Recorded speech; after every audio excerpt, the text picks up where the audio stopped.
Hey everyone, how's it going? Welcome to episode number 986 of NoDQ Video. Only 14 more episodes to go until 1000, which will take place on August 16th. Mark it on your calendar, August 16th, 2017, episode number 1000 of NoDQ Video. Got your questions today? Let's get started. First one comes from Notorious Kane. The Y is silent, he has informed me. Thoughts on Brock Lesnar possibly returning to the UFC? I am not surprised by this news. I know when people heard about Brock Lesnar retiring that there was some skepticism. Some people were thinking that Lesnar was not really retired, that he would be back at some point. And we've seen it happen before where Lesnar has retired and then came back to fighting. Look at the situation here. His WWE contract expires after WrestleMania 34. And he is going to do what a good businessman does. He is going to try and get the best deal possible, whether it's for WWE or UFC. He is going to do whatever it takes, and he will work the two sides against each other. He will get as much leverage as he possibly can, and I think that's part of the motivation here. Maybe he really does want to fight, but at the same time, I think he wants to make sure that if he does stay with WWE, they give him the best deal possible. Will he fight again? It's really hard to say. I mean, you would think it's in his blood. If he can make millions of dollars doing another fight, I do not see him turning it down. If he can get away with it, if he can come back and UFC is willing to pay him the big bucks to do another fight, then good for him. More power to Brock Lesnar. And same thing with WWE. If they make him a big offer to sign a new deal, more power to him. Do I think we need to see more Brock Lesnar? Not really. I'm pretty much over the whole concept of him being around on a part-time basis. I do find his matches for the most part to be entertaining, but it's not like he makes or breaks the shows. I think part of the appeal to Lesnar versus Samoa Joe was the build of Samoa Joe and the promos between Paul Heyman, and Samoa Joe. Got this one here from Jeremiah. If Lesnar returns to UFC, do you see Cena likely getting traded to Raw to set up Reigns versus Cena at WrestleMania 34? There's been a lot of speculation about the WrestleMania 34 match. Will it be Brock Lesnar versus Roman Reigns, which has been heavily rumored for months now, or will it be John Cena versus Roman Reigns, which is what I personally think WWE should do for WrestleMania. I think if Lesnar's going to the UFC, then that will definitely increase the chances of a John Cena versus Roman Reigns match. But at the same time, Lesnar, for his last WrestleMania match, you would think WWE would want him to put over a top star at the biggest stage on his way out, which would be Roman Reigns, I suppose, unless somebody else comes along. But right now, I would be surprised if WWE did another Lesnar versus Joe match at WrestleMania, or even Lesnar versus Strowman at WrestleMania. They could, and have one of those guys beat Lesnar and send him packing. I like that idea better than Lesnar versus Reigns, but at this point, I think things are up in the air. Things could change. Lesnar is currently the Universal Champion. Will he stay Universal Champion? Will he lose it and win it back? There's a lot of variables right now, and it's really hard to say. WWE could very easily go in a different direction from WrestleMania, something different from Lesnar and Reigns, and even something different from Cena and Reigns. Who knows? At this point, nothing is set in stone. This one comes from Sid. Do you think that Seth Rollins should have been a babyface after the Shield breakup back in 2014 and Dean Ambrose being the one turning heel?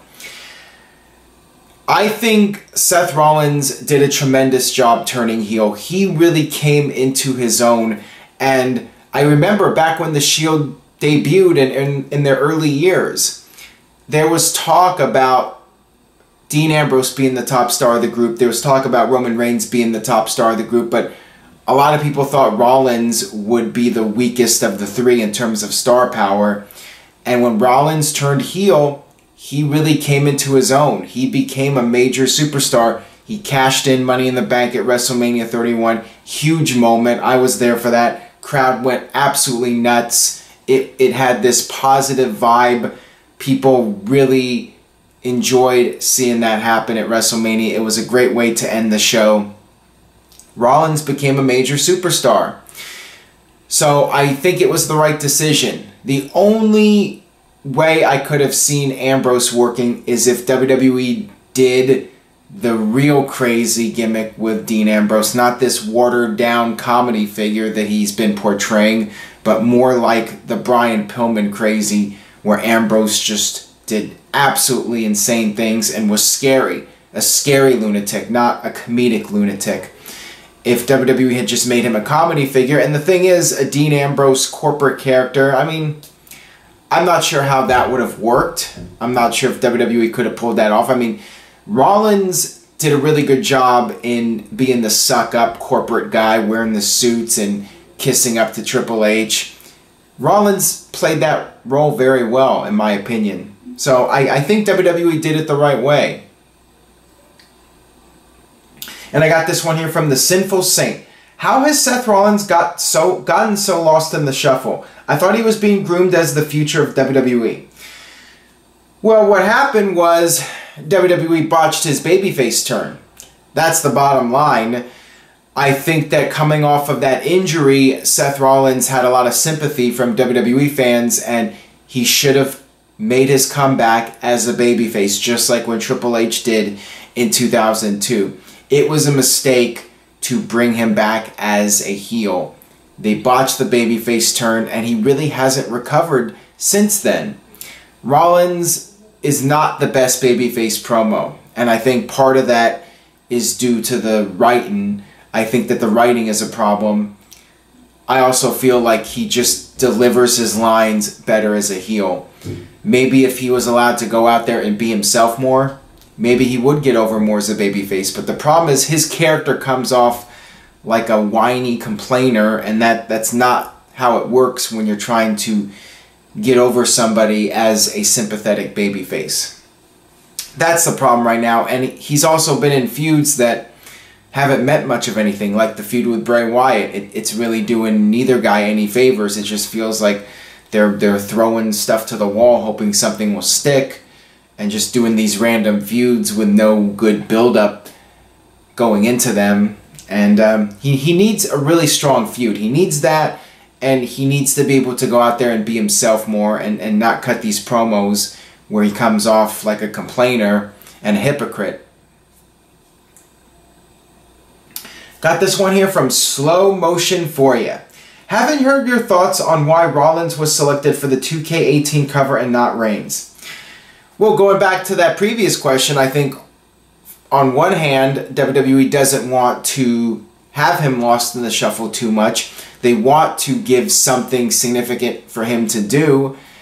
And at the same time, you know, I think Rollins appeals more to the video game crowd more than Roman Reigns. I mean, I think it's largely a male audience that plays these games. I could be wrong, but that's my gut feeling, that it's mostly guys, you know, teenagers, young adult men, maybe older men, that are playing these video games, and WWE's appealing to that audience. You know, WWE has their target audiences for certain things, and I think when it comes to the video game, they're trying to appeal to the teenage to young adult male audience, and Rollins is a more appealing guy than Roman Reigns. I think that's the easy answer to that question.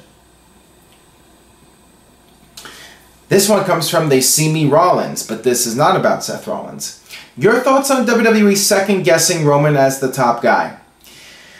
They haven't really. I mean, they have backed away from his monster push at times. They've toned it down a little bit, but I think it's clear as day that he's still the guy the company wants to be the next John Cena, and WWE is still hell-bent on making him that guy and having him be that guy for the future. You know, they're planning for life after John Cena. Cena's still around, but he's been used less often. He's been doing movies, other projects.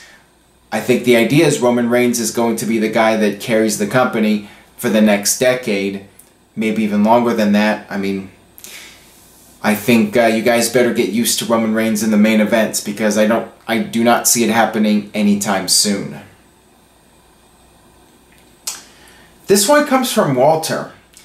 Hi Aaron, with the women division doing all kinds of first time things, could you see WWE doing the first ever all women pay-per-view?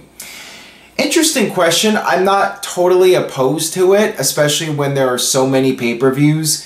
Maybe WWE could cut out one pay-per-view, heaven forbid, and maybe do something different. Just change things up. I like the idea of variety and doing something different, so I'm all for it on that note. Now, if it's just going to be added to the schedule we're already getting, then I'm not sure I'm a big fan of it. I think there are too many pay-per-views. I think if you're going to do it, cut out one of the male pay-per-views. But will WWE do that? Will they actually get rid of a pay-per-view with the male wrestlers and dedicate it to the women's wrestlers? Time will tell. I think the odds are against it, but as the saying goes, never say never. Got this one here from one of my favorites, for obvious reasons. Aaron Rift equals awesome. Hey Aaron, what is your all-time favorite SmackDown match? It's funny because when I read that question, the first match that came to mind, as funny as it may sound, is the tag team Buried Alive match from one of the early SmackDowns. I think it was like the 4th or 5th SmackDown. It was Big Show and Undertaker against The Rock and Sock Connection. And I just remember that being a very entertaining match, with Big Show throwing Mankind off the stage into the grave, and then Steve Austin interfering, Triple H interfering. Just a really fun match. I think Russo was still writing at the time. I think this was right before he left. I really enjoyed that match. Another one that comes to the top of my mind is the Iron Man match between Brock Lesnar and Kurt Angle on SmackDown in 2003. And then, of course, more recently, the match where the Shield's winning streak ended, and it was Daniel Bryan that scored the win for his team. I believe it was Daniel Bryan, Randy Orton, and Kane. Correct me if I'm wrong on that, but I think that was the trio. They did so many trio matches, it's hard to keep up with the participants, and I haven't seen that match in a few years, but that's one that really stands out to me when I think of my all-time favorite SmackDown matches, just because it was something significant that happened on SmackDown, which by that point SmackDown was clearly a B show. So it was nice for SmackDown to have a big moment like that where the Shield's undefeated streak would finally end. Got this one here from Nicholas. Why would WWE cut costs if they are a billion-dollar company? There's a reason WWE is successful, and that's because they are a well-oiled machine. WCW just bled money. When business went down, they did not make the proper cutbacks.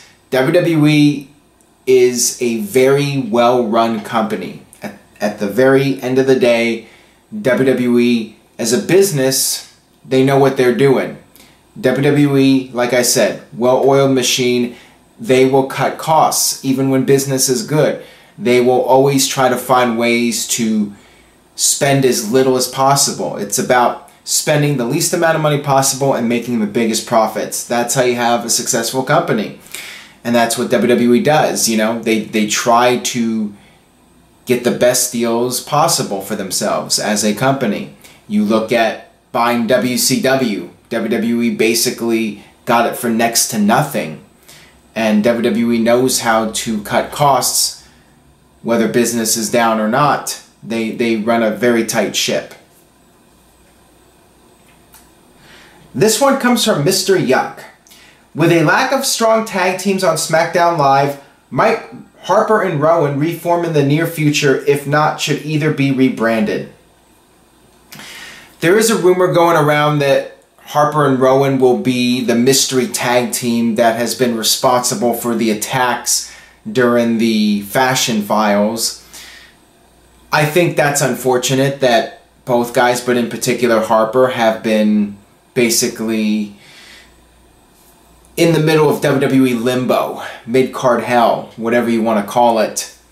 Harper, I mean, just a couple months ago, he was in the WWE title picture, and then instead of booking that triple threat match like I think they should have, he got lost in the shuffle, and he's barely been on TV. They've done a few Harper and Rowan matches that went nowhere, and they're just two guys now on the roster, which really sucks. And I think just to team them up again, I think it's counterproductive for both guys. The only thing it accomplishes is it gets both of them on television again. And like I've said before, out of sight, out of mind. So for those guys, it's better to get any TV time than no TV time at all.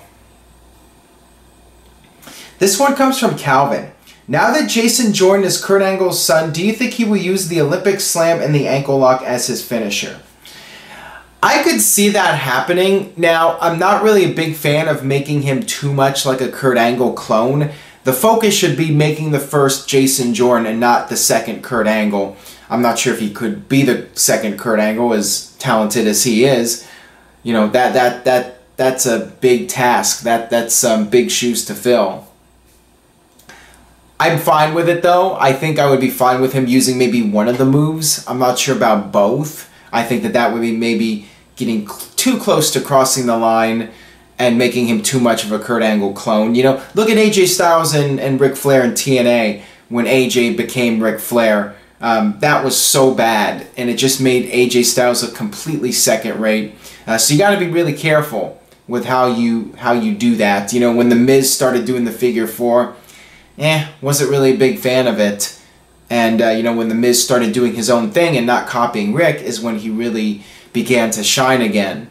And I think with Jason Jordan, he needs to, you know, focus on doing his own thing and developing his own character and not being so much of a Kurt Angle clone. I get it. The storyline is he's Angle's son, but you got to be careful. I think WWE needs to really tread lightly with that. This one comes from Larby. Do you see Jinder Mahal winning mid-card titles or even main belts again after losing the WWE Championship? I could see him maybe being in the hunt for the US title, but beyond that, I think he'll be mainly in the mid-card. I don't think he's going to go back to being enhancement talent. I hope not. Now that he's been WWE Champion, I think that would be really bad. But I do not see him being a long-term contender. You know, look at JBL. After JBL lost the WWE title, he pretty much went into the mid-card for a while and then he retired. Will Mahal retire? I mean, who knows? But I think he'll be a fairly big star for the next few years at least, until maybe he decides that he's not getting a big push anymore and he'll go to GFW or something. And yes, I think GFW will still be in business. I mean, I'm done with predicting their doom. They will outlive us all, as I've said before. This one comes from Converse Craig. Hey Aaron, will you watch the Netflix show Glow? If you are, what's your take on it? I did in fact watch the entire first season and I enjoyed it. I thought overall it was a very entertaining show. It does have an Orange is the New Black vibe to it. I might have talked about this already, but I definitely recommend it. I thought it was an entertaining show. I thought it presented wrestling in a positive light, and I thought the storylines were intriguing, the characters are interesting. So yeah, I think it's a thumbs up show. I think you should definitely check it out. Whether you're a wrestling fan or not, I think it's a quality show. That'll do it for NoDQ video. This Sunday, WWE Battleground coverage, NoDQ.com. I will be doing live play-by-play results. Stay tuned to NoDQ.com. We just posted the first panel video, the NoDQ panel video series. Also check out NoDQ's Wrestling Trivia Challenge. Another one is coming up soon. And on that note, I will see you guys next time for episode number 987.